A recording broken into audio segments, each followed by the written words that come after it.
Invité Jésus à manger avec lui. Jésus entra chez lui et prit place à table. Survint une femme de la ville, une pécheresse. Ayant appris que Jésus était attablé dans la maison du pharisien, elle avait apporté un flacon d'albâtre contenant un parfum.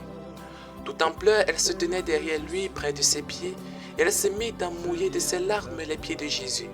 Elle les essuyait avec ses cheveux, les couvrait de baisers et répandait sur eux le parfum. En voyant cela, le pharisien qui avait invité Jésus se dit en lui-même: si cet homme était prophète, il saurait qui est cette femme qui le touche et ce qu'elle est, une pécheresse. Jésus, prenant la parole, lui dit: Simon, j'ai quelque chose à te dire. Parle, maître.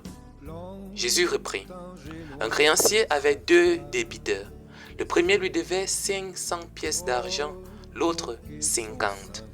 Comme ni l'un ni l'autre ne pouvait les lui rembourser, il en fit grâce à tous deux. Lequel des deux l'aimera davantage? Simon répondit: je suppose que c'est celui à qui on fait grâce de la plus grande dette. Tu as raison, lui dit Jésus. Il se tourna vers la femme et dit à Simon: tu vois cette femme? Je suis entré dans ta maison et tu ne m'as pas versé de l'eau sur les pieds. Elle les a mouillés de ses larmes et essuyés avec ses cheveux. Tu ne m'as pas embrassé. Elle, depuis qu'elle est entrée, n'a pas cessé d'embrasser mes pieds. Tu n'as pas fait d'onction sur ma tête. Elle a répandu du parfum sur mes pieds. Voilà pourquoi je te le dis, ses péchés, ses nombreux péchés sont pardonnés, puisqu'elle a montré beaucoup d'amour. Mais celui à qui on pardonne peu, montre peu d'amour. Il dit alors à la femme: tes péchés sont pardonnés. Les convives se mirent à dire en eux-mêmes: qui est cet homme qui va jusqu'à pardonner les péchés? Jésus dit alors à la femme: ta foi t'a sauvée, va en paix. Fin de l'évangile. Waouh. Jésus fait fort, Jésus fait fort. Ce type, il est tellement fort. Il parle de la parabole, tu appliques ça dans la vie réelle, tu as un petit reste comme ça, tu dis waouh. Bon, pour la méditation d'aujourd'hui, on pourrait se placer du côté du publicain ou des convives ou même de la pécheresse.